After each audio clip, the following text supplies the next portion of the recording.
Welcome at the MOOC. I'm really happy to see you all in this big crowded MOOC for railway engineering.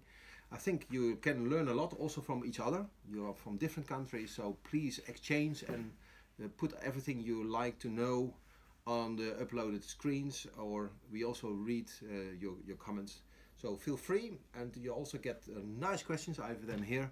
So let's start with the questions, and maybe I can help you. The first question I have here, I will read, and that's about, in average and within a calendar year, what are the most common external factors types that impact tracks and how frequently? Now, I think you can make it in 3 steps. You could say continuously, because we have the weather, we have rain, sunshine, and that's different every day. So that's also an ongoing disturbance, you could say. And you have also regular problems. For example, in summertime, when we have a buckling of the track because of the sunshine, that's only in the season, but it's regular.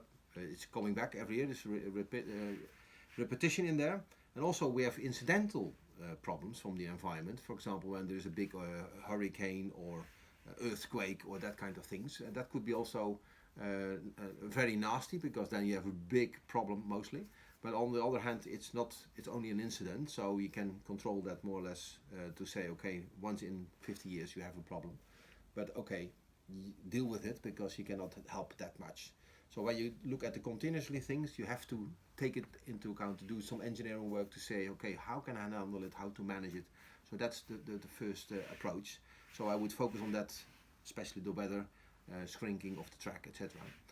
Wear, maintenance.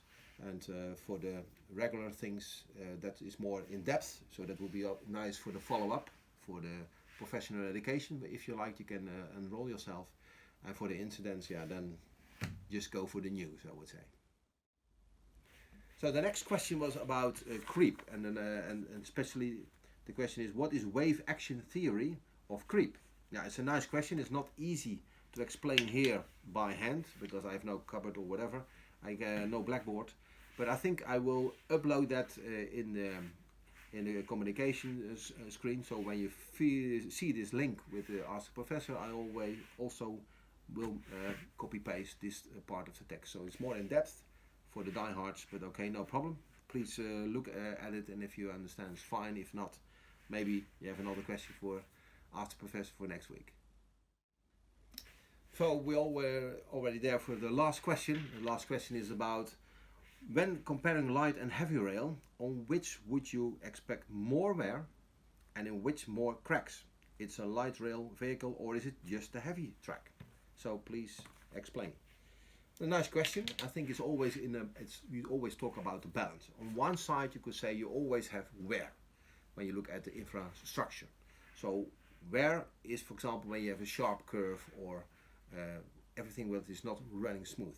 When you say, I like wear because I can control very easily because I have no cracks, fine. That's what you see, for example, in Europe, in France. That's a new vision, new way of thinking, where you can easily measure, no risk.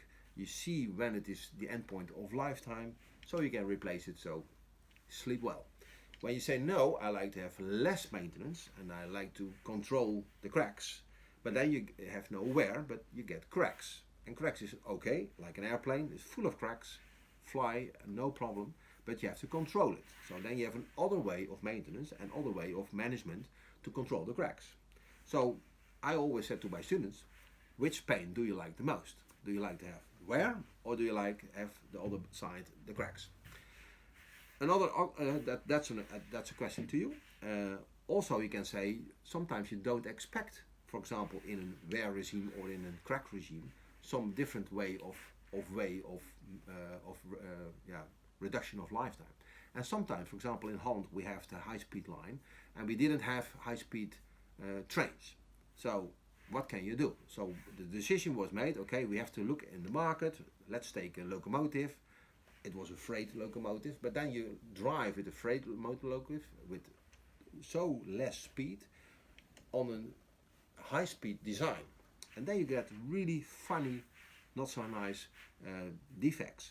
So you cannot just say, okay, light rail means more wear because you have sharp curves in the city, but also there you get cracks. So it's not that easy to say this is right or wrong, and this is square or just cracks. It's always more sophisticated, more different. It's not easy to explain. So that's why I mentioned this problem with the high-speed line in Holland. So be aware of it. So you need to be really an expert to judge on this. So be careful.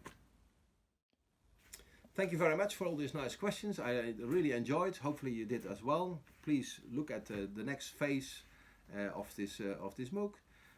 There will be also a new run of Ask the Professor questions, so I'm really happy to enjoy and to read them. So please upload your ideas, questions. Use also the other students who are also participating.